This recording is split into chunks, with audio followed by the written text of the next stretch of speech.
Welcome to According to Sam, folks. This is episode 200. And thank you guys for watching. Thank you guys for listening. As I was preparing, if you watched my last podcast, you know where we ended there. Told you we were going to pick up talking about the exact same thing that we were talking about in the last podcast. I had hoped that we would finish talking about this topic today. And as I was preparing for this podcast, I realized that I'm probably not going to be finished talking about this topic today. We'll probably have to pick it up again on Monday, and we'll see how it goes. As I was researching for this podcast and putting things together, picking up from the last podcast, and I do recommend you go back and watch that if you haven't, is that there's still a lot here. There's still a lot here. And the issue that we are talking about, essentially, we've been talking about this issue for a few weeks now, is this issue of the war in Ukraine, the proxy war between our war with Russia. And I was explaining to you and have been explaining to you in detail how this war began, our involvement, what happened in Ukraine, how we meddled in Ukraine. And I was explaining the larger picture of what this war is about, first from the Russian point of view. And I explained that this is no less than a holy war for the Russians, is what they say. This comes from the Russian Orthodox patriarch, that he has classified this as a holy war. That's the way they view it. I've been talking, this what last podcast, the beginning of last podcast was about, and then today and Monday are going to be about. I'm going to talk about what's going on our side. How are we viewing this war? What this war is really about from the United States point of view. And when I say from the United States point of view, I'm not talking about the United States people. The people of the United States don't matter. It's the people in Washington and the people in New York, as you're going to see today, that are important, and what they want and how they view the war in Russia, or the war in Ukraine, and our proxy war with Russia. So I have a lot to share, so let's not waste any time and get right into this. So it looks like the $60 billion package for aid to Ukraine is getting ready to be brought to the fore for a vote by Mike Johnson. Now, Mike Johnson, he has a lot of pressure on him because Republican voters largely, and this is something very new in the Republican Party. For years and years, the Republican Party has been the hawkish party. The war propaganda was more effective on conservative and Republican voters than Democrat voters. Now that has flipped. The people who are more susceptible to war propaganda, and the most effective weapon in war is the propaganda, those people are in the Democratic Party now. So Mike Johnson, being a Republican speaker, is under a lot of pressure because for a large majority of Republican voters don't want a single dime more to be going to Ukraine. No more money to Ukraine, no matter what. And Johnson is being pulled by the war hawks, some within his own party, as you're going to see, and largely from the Democratic Party and the Democratic President of the United States. And because the Democratic Party is the war party now, they're the ones who are pushing the war. So there's a lot of pressure on him to pass this deal. And from what I understand, they already passed it in the Senate, but what he's doing is that he's, working on a new bill that includes the package that was passed in the Senate, and also some border stuff to appease the Republican voters that don't want another dime to go to Ukraine. Marjorie, sorry about that. Marjorie Taylor Greene has threatened that if you do this, and she has a lot of support too, that if you do this, then we're going to vacate your seat. That's what she said, is the threat that she's made. And it is, it's really interesting what's going on, because there's a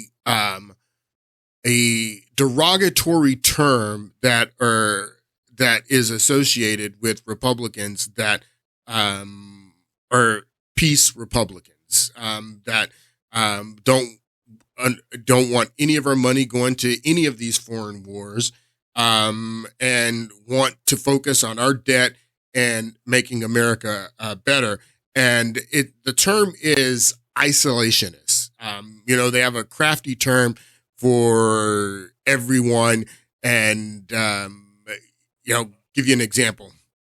So if you didn't think that the COVID-19 vaccine was safe and they called you an anti-vaxxer, or if you didn't completely buy the 9/11 story the way they told you, you were called a truther, which I never really understand, because you wanted the truth about 9/11, but that's the derogatory term that they associated with everyone who was asking questions about 9/11. You were a truther.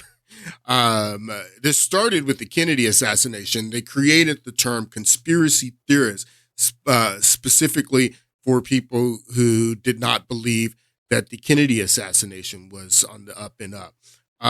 If you don't believe that the election was fair in 2020, you're an election denier.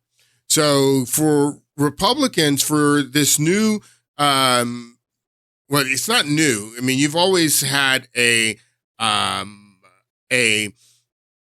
small minority of what they call isolationists in the Republican Party, but the isolationists have, they've taken over the Republican Party. People like me. Yes, I'm absolutely an isolationist. You want to know who else was an isolationist?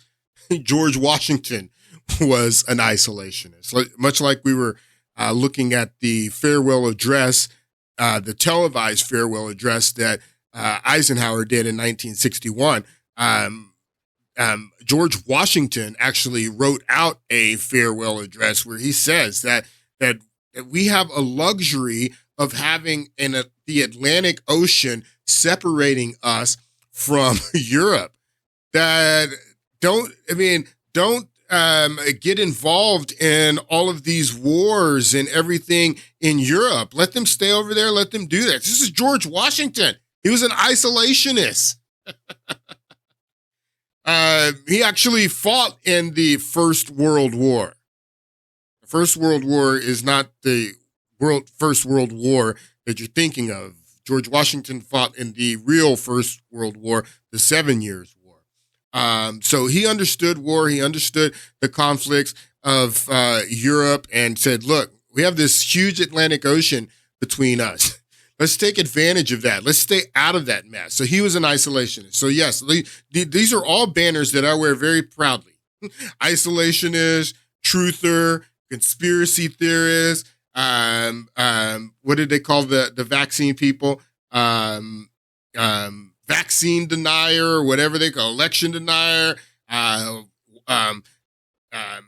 What is it? The new one, Christian nationalist. Yes, I'll take it all. That's all. That's me.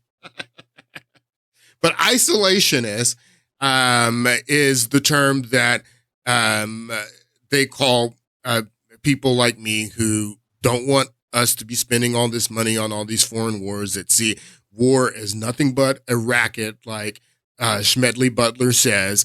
And we're going to talk about the racketeers in this podcast. Take a listen to this clip and let's get started. So Senator McConnell, the Republican leader, is stepping down from his leadership role next year, although he will serve out his full term. On Monday, he laid out his priorities in a local radio interview. Take a listen.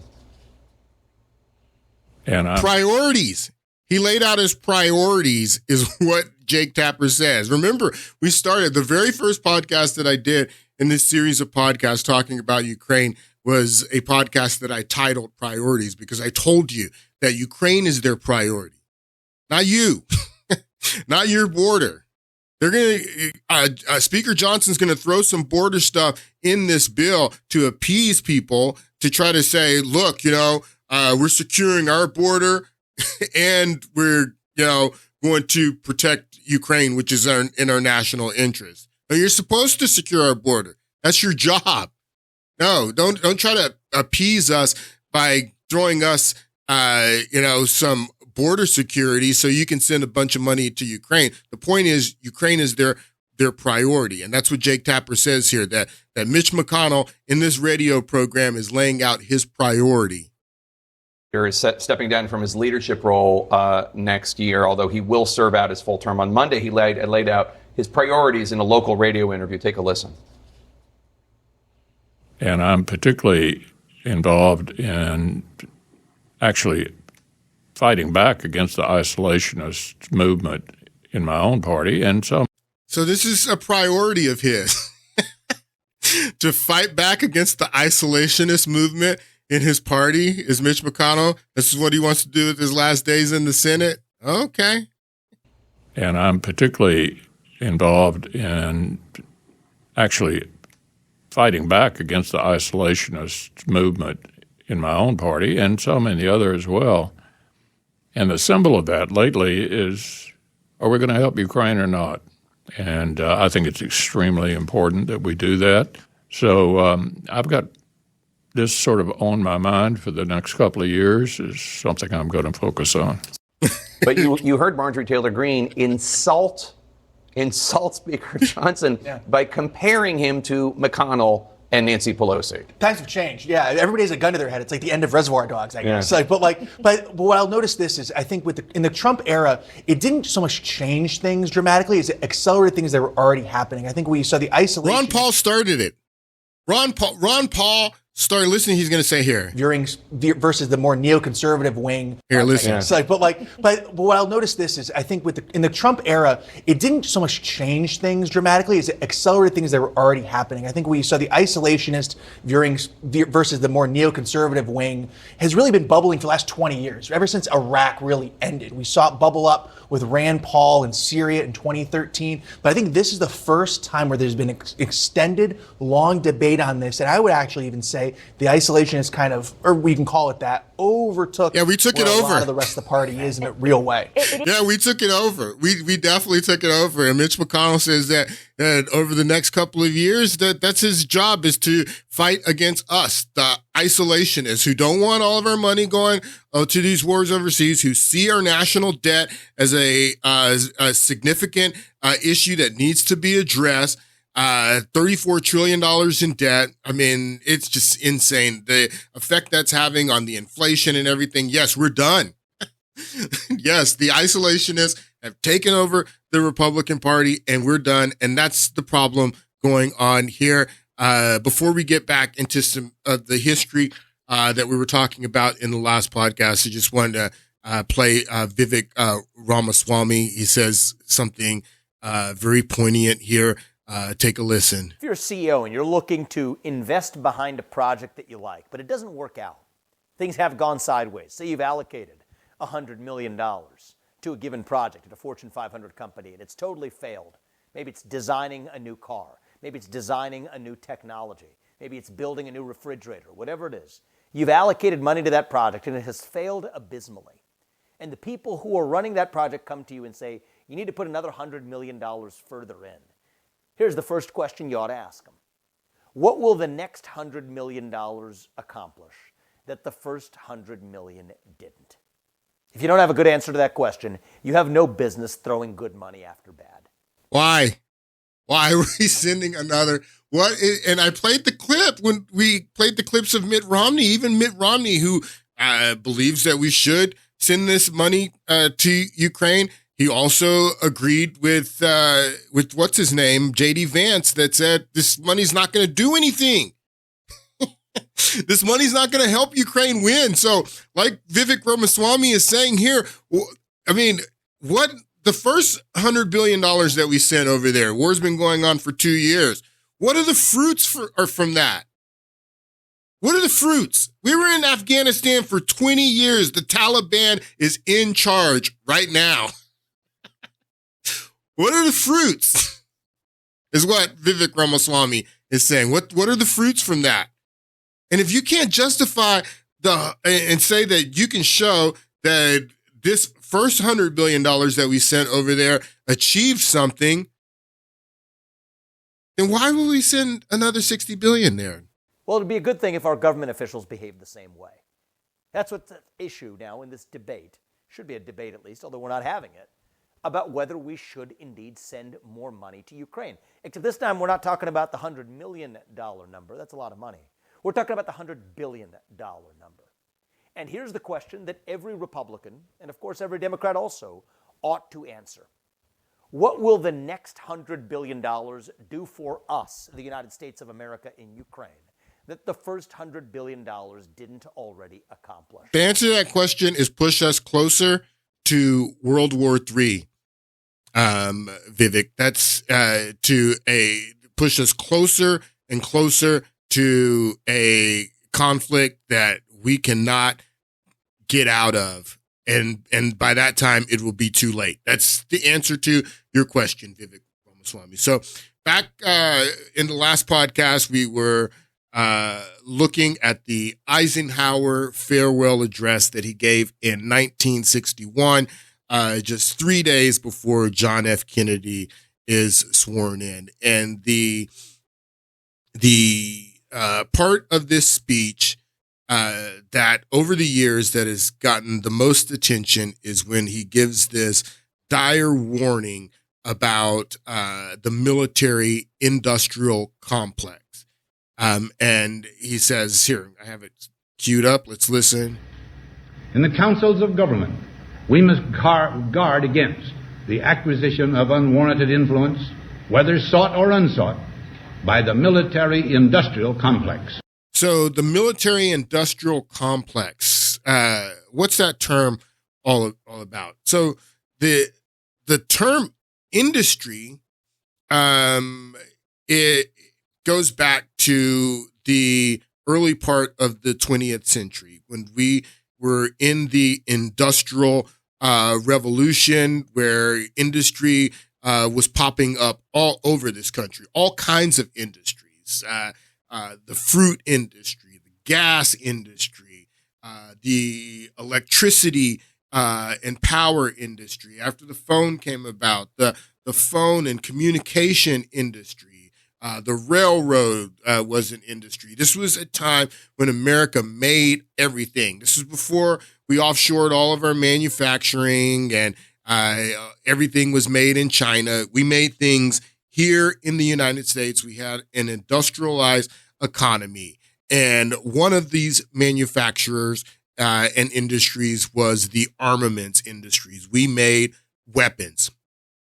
There is a show on HBO called The Gilded Age. And The Gilded Age, we'll talk about what The Gilded Age is here in a moment, but I want you to take a little clip of a trailer from this show, The Gilded Age, on HBO. It's set in the city of New York, and it's set in this period of industrialization. In the early 1920s is this period of time. And it's all about high society in New York. And what you need to understand, and I've said this to you before, but you need to understand is that this country is run from New York City, not from Washington, D.C. The United States of America is run from New York City, and the people who work in Washington, D.C. work for the people in New York City. And this has been the case for at least going back to the late 19th century, early 20th century, and definitely so today, that New York City runs this country, and the people who work in Washington work for the people in New York. Take a look at this trailer from the show, The Gilded Age. New York is a collection of villages. The old have been in charge since before the Revolution, until the new people invaded. Well, I'm new. I've only just arrived. You are my niece, and you belong to old New York. What's she talking about, old New York? This is true to this day. This is why there's a clip, I don't have it set up, and it's about Trump. And Trump is at the Republican National Committee in New Orleans, and he's being interviewed by Larry King, and Larry King asked him if he's a Republican, if he's a Rockefeller Republican. Rockefeller Republican is a very specific type of Republican, because the Rockefeller Republicans became the neocons. So Larry King asked Trump if he's a Rockefeller Republican. He says, no, I don't really get along with those type. I'm more of a person of the people that, the taxi cab drivers identify with. I build things is what he says. But no, I'm not one of those Rockefeller Republicans. This character right here, he is a railroad baron in the show, and he and his family play a very significant part, because in the show and in reality of this time, this is before the airlines, before things moved in the air and by truck all over the country. Back in this time, everything moved on trains. People moved on trains. Goods moved on trains. So if you owned the railroads, then you made a lot of money. That's why if you look at where do I have that? The Monopoly board. This is what the game Monopoly is about. The game of Monopoly is about these people. That's what it's about. The entire game. You notice the luxury tax, the most expensive properties. It's not Washington, D.C. It's over here in Park Avenue, in Broadway, New York. These are the most expensive properties. That's why you have the railroads. That's why you have the electricity companies. These are industries. The water. This is what this game is about. So the railroad barons, they made a lot of money in this period, and they had a lot of influence. Before long, he'll put money into his pocket with every train ticket you buy. I think we should know the Russell family. We do not move in the same circles. Mama, you are incorrigible. I take that as the highest praise. Well, how do you find your aunts? Zeta is kind, but... So, Mr. Russell is the railroad baron, and like he just said, we put money in his pocket. George Russell is a power in the land. Before long, he'll put money into his pocket with every train ticket you buy. I think George Russell is a power. You put money in his pocket with every train ticket you buy. Okay, so this guy in this show is a model of many railroad barons. Not many, but there were a handful of railroad barons that owned and controlled the railroads that were very, very rich. And one of those men was Averell Harriman's father, E.H. Harriman. So E.H. Harriman was from New York, and that's where Averell Harriman grew up, in New York, and he grew up the son of a rich railroad baron. The term Gilded Age, let's read a little bit of this Wikipedia page. The term Gilded Age comes from a Mark Twain book, and it says in United States history, Gilded Age is roughly the period about 1870s to the late 1890s. So this is the end of the 19th century. This is after the Civil War. So the period after the Civil War to the end of the century. and this is the period of Reconstruction. This is when industry is starting to take root in the United States. And a lot of this industry was starting during the Civil War, because a lot of the weapons and things that were used in the Civil War to support the Union Army, that laid the groundwork for peacetime, these industries, developing to be used domestically for expanding the United States of America. So this period is 1870s to the late 1890s, which occurred between the Reconstruction era and the Progressive era. And in the 1920s, the historians started to use the term Gilded Age comes from the Mark Twain book, but in the 1920s, the historians started using the term Gilded Age to categorize this period of time. If you've ever seen the Great Gatsby or read the book The Great Gatsby, it's about the later part of this time, and it says here,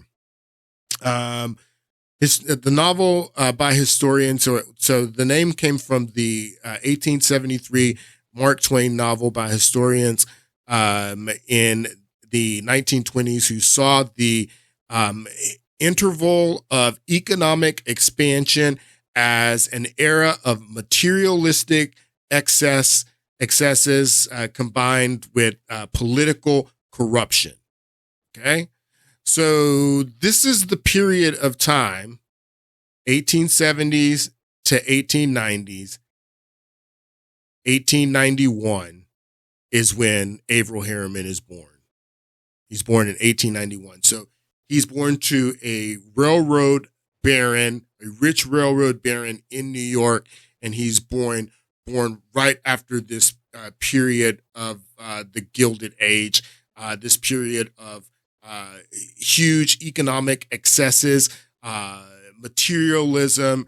I'm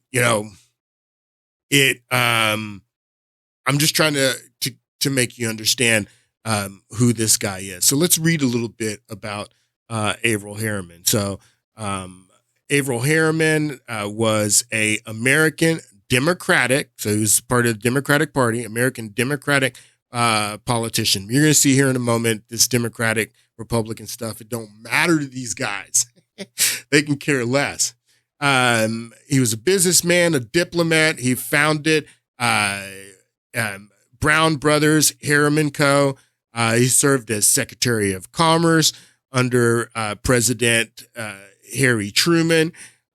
He was the 48th governor of New York. So he was governor of New York for a period of time, as well as candidate for the Democratic Party nomination in 1852 and 1856. So he's running for the nomination in those two elections to replace Dwight Eisenhower. This decade of the 50s, starting in 52, is very important to everything I'm going to tell you today, because this is when these guys really do take control of government, and they're running everything in the Eisenhower administration. That's why I was telling you in the last podcast when Eisenhower says, we need to guard against the acquisition of unwarranted influence, where the sought or unsought by the military industrial complex. What I'm telling you is that industry had already taken over. Industry had already taken over the councils of government in his administration. John Foster Dulles, his brother, Allen Dulles, running CIA. Industry had already taken over. The influence of New York had already taken over the Eisenhower administration. So he runs for, Averell Harriman's running for president to replace Eisenhower in 1950. He doesn't get the nomination either of those years. Throughout his career, he was a key foreign policy advisor to Democratic presidents. So throughout his career, he advised Democratic presidents on foreign policy. Again, he was born to a wealthy. He was born the son of a wealthy railroad baron, E.H. Harriman. So he comes from money with the silver spoon in his mouth. Raised in high society New York. He went to the Gordon School and then Yale University. He was at Yale University at the same time as Prescott Bush, the father of George H.W. Bush and the grandfather of George W. Bush. So he was at Yale at the same time as them. So what fraternity do you think that he was in at Yale? Let's come on down here. It says right here, he attended Gordon School in Massachusetts before going to Yale University, where he joined Skull and Bones. So he was a member of Skull and Bones with George H.W. Bush and Herbert Walker. Okay? He made contacts at Yale University. He made contacts that led to the creation of the banking firm that eventually merged into Brown Brothers Harriman Co. He owned part of various other companies, including Union Pacific Railroad, Merchant Shipping Corporation, Polaroid Corporation. During the president of Franklin Delano Roosevelt, Harriman served as the National Recovery Administration and on the Business Advisory Council before moving into foreign policy roles. After helping to coordinate the Lead Lease program,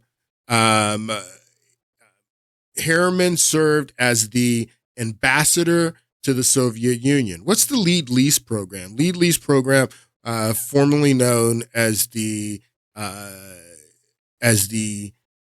let's go to this page. Lead Lease program. Okay.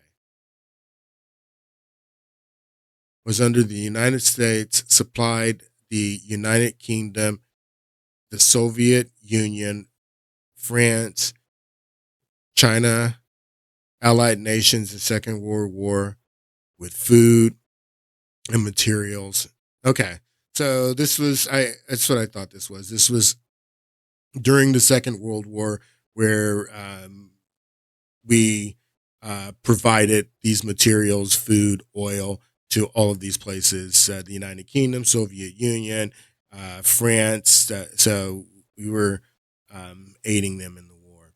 So it says here, after helping to coordinate the Lead Lease program, Harriman served as the ambassador to the Soviet Union and attended the major World War II conference. So the World War II conference, I don't have a picture there, but and then it says, after the war, he became a prominent advocate of George H. Keating's policy of containment. So so let me just say this. So you come down here, let me show you the period of time that he was the ambassador to the Soviet Union. So right here, you can see it says he was ambassador to the Soviet Union from 1943 to 1946. So when does World War II end? World War II ends in 1945. So for the last 2 years of World War II, and then that year after the war had already ended, he was the ambassador to the Soviet Union. Okay? So he was there for the last 2 years of the war in Russia. And there's a lot of people who say that he was helping to command the Russian forces in those last years as Russia was moving into Berlin. So who is this guy? and this policy of containment. Where's that at? Oh, George Kennan, this guy, and the policy of containment. So it says George Forrest Kennan was an American diplomat and historian.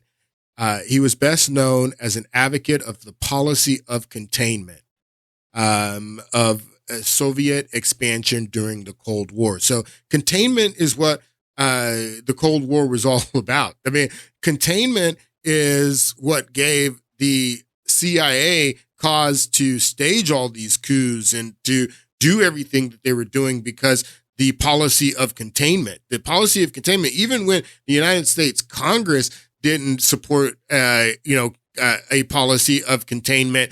And a example that I'm thinking of is Nicaragua, where that Congress had stopped the support to the Contras that were fighting the communist Sandinistas, and even though Congress had stopped that, then the CIA continued to support them under the table, behind our backs. And so the CIA had a very strong, they supported the policy of containment even more than Congress at times. Let me just say that. So containment is what it was all about.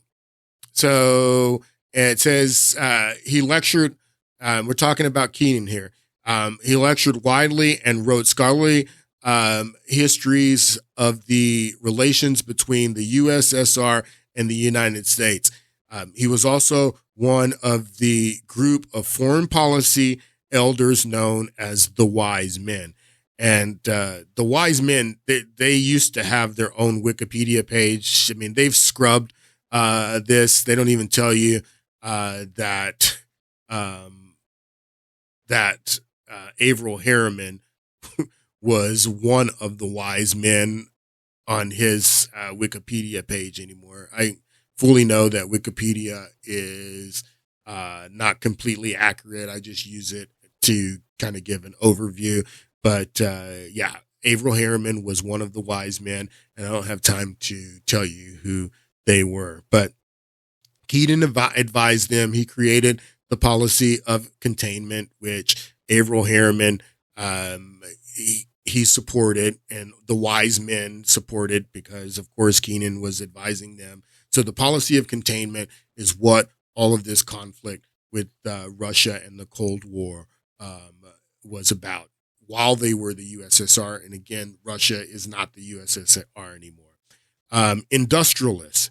So I said that, and it says on that Wikipedia page that Averell Harriman was born the son of a wealthy railroad baron. Well, another term that came about in this period of time was the not baron, but the term robber baron. That these industrialists, they're not just running industry, that they are corrupt. They're creating monopolies. They're getting rich off the backs of people. They don't care about people. Here, let's read a little bit about robber baron. Robber baron is a term that first applied as social criticism by the 19th century muckrakers, journalists, and others to certain wealth, power, and unethical 19th century American businessmen. The term appeared in that use as early as August 1870, same period of time as the Gilded Age. So the Gilded Age is the period of the robber barons. Okay? The Gilded Age is the period of the robber barons. The term appeared that use early in August 1870 issue of the Atlantic Monthly magazine. By the late 19th century, the term was typically applied to businessmen who use exploitive practices to amass their wealth.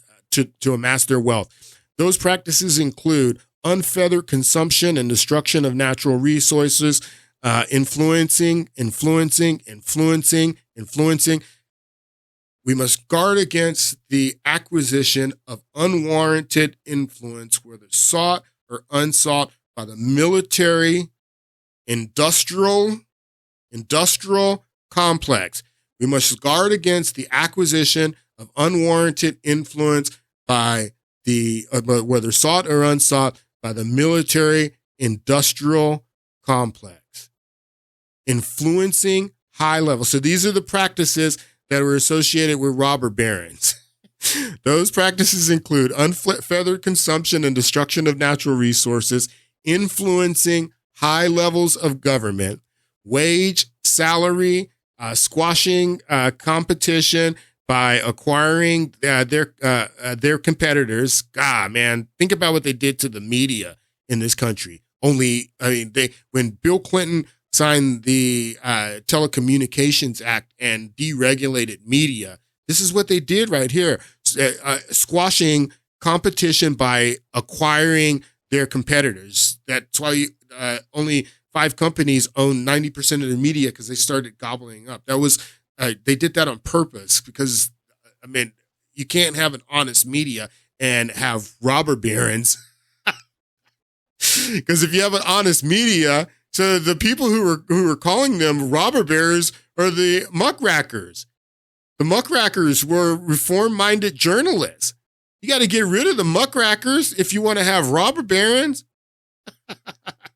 So that's what they did to the media, squashing competition by acquiring their competitors. And they could only do that after Bill Clinton signed the Telecommunications Act in the 1990s to create monopolies or trusts that controlled markets, schemes to sell stock, inflated prices. So these are all the things. The robber barons only cared about money. It's the only thing they cared about. And that's and Eisenhower is here talking about the military industrial complex, but he should have been worried about all industry. All of these guys that were taking over in his administration, they were taking over. They were representing industry. Your Secretary of State, who worked for Sullivan and Cromwell while he was your Secretary of State. His brother, who was the CIA director, who also worked for Sullivan and Cromwell while he was the director of CIA. They were working for industry. Yes, the military industry, but all industry. The fruit industry, the gas industry, the railroad industry. That's what these guys were doing in your administration, Eisenhower. So, let's go back here. Averell Harriman. So Averell Harriman started Brown Brothers Harriman, and Prescott Bush, let's go back here, the father of George W. Bush, George H.W. Bush, and the grandfather of George W. Bush, and Jeb Bush. So Prescott Bush, look at when he's born. So he's born 4 years after Averell Harriman. So Averell Harriman is 4 years older than Prescott Bush. Prescott Bush was from Connecticut. Show you a map here. So this is Connecticut right here. This is New York. Connecticut is basically just a suburb of New York. This is New York. This is Connecticut. This is where George H.W. Bush was born. This is where George W. Bush was born. I think it's hilarious that the Bushes, particularly George W. Bush, act like he's Texan. He acts like he's a cowboy. Karl Rove's the one who, when George W. Bush was governor of Texas, he lived in the governor's mansion. He didn't have a house, and after he was getting ready to run for president, Karl Rove is the one who told him to buy that ranch in Crawford. This guy's not a rancher. So he buys this ranch in Crawford. You never see him on a horse. You never see him doing anything but taking this. When the press would come out, he'd be out there cutting, brush with the chainsaw. One of my favorite stories about George W. Bush comes from Vicente Fox, who was the president of Mexico at the same time that George W. Bush was the president of the United States. And Vicente Fox, now Mexicans are real cowboys. I mean, the word cowboy comes from caballero. It comes from Mexican cowboys. They're the ones who would rodeo, ride horses, push cattle. Going back to the Spanish conquistadors, they were real cowboys. So this is who Vicente Fox was, and he had on his property horses, and he tells this story about how George Bush comes down to Mexico and he takes him to a stable, and he presents his prize stud to George Bush, and this huge, beautiful horse comes out, and he gives this, loud neigh. And Vicente Fox said that he watched George Bush jump back. Ah!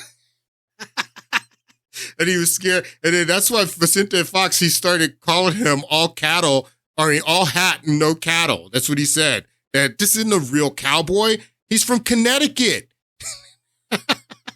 He's from Connecticut. He's not from Texas. His father's from Connecticut. He's blue blood. And then he comes down to Texas and he pretends to be a cowboy. That's what these people do. So Prescott Bush, born just 4 years after Averell Harriman, but they were at Yale at the same time, and they were both skull and bones. And then Prescott becomes the senator from Connecticut, and he's there. Look at this time period, very significant time period. From 1952, 52 is when Eisenhower is elected, and he's there for that entire very important decade. And in the Senate, who do you think this guy represents? You think he was representing the people? Or was he representing industry? Was he representing industry? Now, Averell Harriman was a Democrat. But look at what it says right here. Prescott Bush was an American banker and a Republican. American banker? What bank did he work for? He worked for Brown Brother Harriman. The same bank that his fraternity brother and his friend Averell Harriman started, who happens to be a Democrat. I mean, usually friends that are this close, who are fraternity brothers, who work for the same bank, they usually have the same politics. But Averell was a Democrat, and his boy Prescott was a Republican. And then this guy was also at Yale at the same time, which I think is interesting because Herbert Walker he's like 15 years older than Averell Harriman, 20 years older than Prescott. 1875 is when he's born. 1875. Now, if you know the story about Herbert Walker and Prescott at Yale, and I think they stole the skull of Geronimo and brought it back to the crypt there at Yale. That Prescott and Herbert Walker were like best buddies there at Yale. But it looks like Herbert Walker's 20 years older than Prescott. 1875, Prescott born in 1895. So 20 years older this guy is. And he has such an effect on Prescott that Prescott names his son George Herbert Walker Bush is named after George Herbert Walker. So he names his son after this guy. And he also worked for Brown Brothers Harriman. He was there with Averell Harriman at Yale. and they all worked together at Brown Brothers Harriman. Now, about Brown Brothers Harriman, look at this Guardian article. How Bush's grandfather helped Hitler's rise to power. This is in the Guardian. How much time do I have? Dang, I only have 10 more minutes. Man, I haven't even scratched the surface. I haven't even scratched the surface, people. George W. Bush's grandfather, George H.W. Bush's father, worked for Brown Brothers Harriman. How Bush's grandfather helped Hitler's rise to power. George Bush's grandfather, Prescott Bush, senator from Connecticut, friends with Averell Harriman, went to the same fraternity as Averell Harriman, friends with Herbert Walker Bush, these guys who are representing industries. George Bush's grandfather and the late U.S. Senator Prescott Bush was director and shareholder for companies that profited from their involvement with the financial backers of Nazi Germany. But they don't tell. It's funny when you read this article. I mean, they should come out right here and give you the name of the bank that he was in charge. You have to go down and do some digging to find out which the name of the bank is, and the name of the bank is Brown Brothers Harriman. It's the name of the bank that was trading with the Nazis. The Guardian article here says the Guardian has obtained a confirmation from newly discovered files in U.S. National Archives that the firm of which Prescott Bush was director was involved in the financial architects of Nazism. His business dealings, which continue until the company's assets were seized in 1940. So they continue. They were working with the Nazis up until 1942. Anybody who knows anything about World War II knows that the Nazis were on the march. The war was well on in 1942. They had already invaded Poland, and so much had happened by 1942. And Brown Brothers Harriman were still, it says, his business dealings, which continued until the company's assets were seized. And the only reason they stopped doing business with the Nazis is because their assets were seized in 1942 under the Trading with the Enemies Act.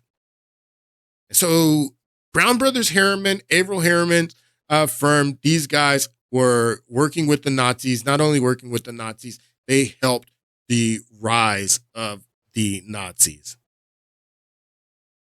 And they're all representing the big business, the big barons of industry, all industry. That's what the coup d'etats were for in the 1950s. It was all about business and industry to create their monopolies and to to loot, to prey on American people and make money. Not only American people, people of the world. This was George W. Bush when he was president. This was a white tie event that he gives in New York. I want you to listen to what he says. This is an impressive crowd, the haves and the have-mores. Some people call you the elite. I call you my base. The haves and the have-mores. Some people call you the elite. I call you my base. Yes, the Republican Party has come a long way. It's made a lot of changes. We're full of isolationists now. Yes, we're isolationists. Yes. I'll take it. I'm an isolationist. Yes, this guy is no longer welcome in the Republican Party. These Rockefeller Republicans, this is what the debate and the struggle is between this new branch of the Republican Party that are isolationists, that are debt hawks, that are real conservatives. We're different from these people. We're different from these people. And all these people now are supporting Joe Biden and the Democratic Party. The people like Liz Cheney. People like, I can just start naming them. We know who they are. The war hawks, the neocons, the Rockefeller Republican. Some of them, like Nikki Haley, I mean, she's not a Rockefeller Republican, but they line her pockets. That's the game. They find people that maybe have come from humble beginnings, that are ambitious. And that's why I say that the people in Washington work for the people in New York, because that's their game. They find these people that, again, are born in humble beginnings, that are poor, that are ambitious, and they get them and they wield power through them. That's what happened with Richard Nixon. Richard Nixon doesn't come from New York. He didn't come from the robber baron elite of industry. Look what it says right here. It says, Richard Nixon was born to a poor family of Quakers in a small town in Southern California. Richard Nixon was born into a poor family of Quakers in a small town in Southern California. It's a lot different than this. It's a lot different than what George Bush was born in, and Prescott Bush and Averell Harriman. That's a lot different. It's a lot different than being born the son of a wealthy railroad robber baron. It's a lot different. It says Richard Nixon was born into a poor family of Quakers in a small town in Southern California. Humble beginnings. That's where Richard Milhouse Nixon came from. So who tapped him to be the face of the industry, the face of the movement? We're going to listen to a little bit of Russ Baker here, and then we're going to pick this up again on Monday. Russ Baker is the author of the book Family Secrets, and he wrote this book about the Bush family and their legacy, and it's called Family Secrets. Let's listen to Russ Baker. What the father was also doing was he was moving up in politics, and he was moving up very rapidly in the Richard Nixon administration. This is one of the most astounding ascents ever seen. Several interesting things happened. Right after Richard Nixon took office, he arranged a date for his daughter Tricia with George W. Bush and sent a plane paid for by the taxpayers to pick W up. This is a story that's not terribly well known. But all of these things happened. Poppy Bush, with almost no experience, first-term congressman, he gets on the short list of nominees to be the vice president of the United States with Nixon.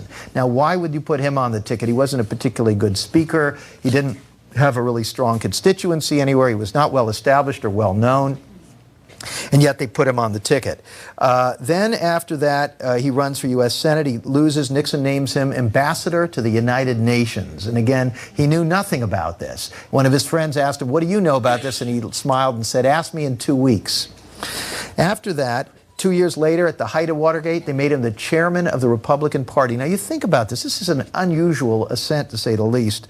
I wondered what that was about, and that again took me another 6 months of research and down another rabbit's hole. And what I discovered was, just as I had not properly understood the Kennedy assassination, and I might mention, by the way, I had always assumed that Lee Harvey Oswald had been the lone gunman. I really didn't pay any attention to it. Frankly, most journalists know it's a quagmire, and it's just not something, if you want to keep your career on track, that you want to get into. That goes along with flying saucers. And so I never looked into that. But once I just started discovering the footprints of certain people associated with the intelligence community and associated with George H.W. Bush, I did have a reason, and that was the result was those 4 chapters.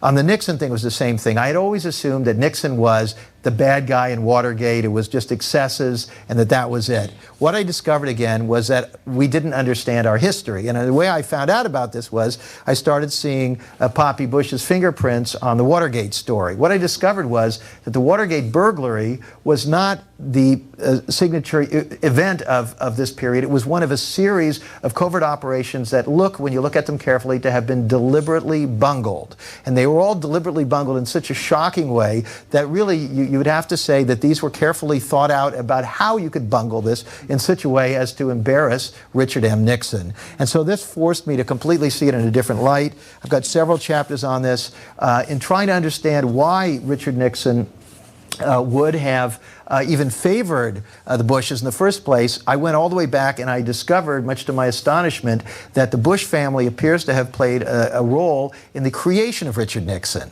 And again, this is not in any of the Richard Nixon biographies, that back in the 1940s when Richard Nixon first ran for office, Prescott Bush, the grandfather, who was a senator and very, very close with Wall Street interests, was out in Whittier, and they were looking for a candidate to run against the Democrat there, Jerry Voorhees, but not because, as people said, because Jerry Voorhees was a liberal. The reason they apparently wanted somebody to run against him was because Jerry Voorhees was worried about Wall Street. Does it sound familiar? He was afraid, after the Great Depression, that maybe we needed some more regulation. Maybe maybe Wall Street was out of control. Maybe it lacked transparency, and it needed more regulation and more oversight. And so Jerry Voorhees was the leading person for oversight of Wall Street and banking, and they took him out with Richard M. Nixon. And so Richard M. Nixon, as best as I'm able to ascertain, was beholden to the Bush family, and this is why he gave them all of these appointments. But once he got in office, he seems to have decided, I'm the president now. The president can do what he wants, and I'm not going to let these people tell me what to do anymore. And I describe in great detail here all of the things he did that angered the oil industry, things he did that angered the military-industrial complex, things he did that angered big companies of all different types, that angered the CIA. And they took him out. You start examining all these people, you start finding them all connected to Poppy Bush and all having their own intelligence connections, including the man who discovered and told the Senate committee about the taping system. All right, so we will get back into this in the next podcast. I have so much, like I said, I didn't even scratch the surface today, but we're talking about Russia today. I'm going to tell you what is going on with Russia today and the people that are causing this conflict with Russia today. It's many of the same people. I hope you guys enjoyed it. I will see you on Monday. Have a great weekend.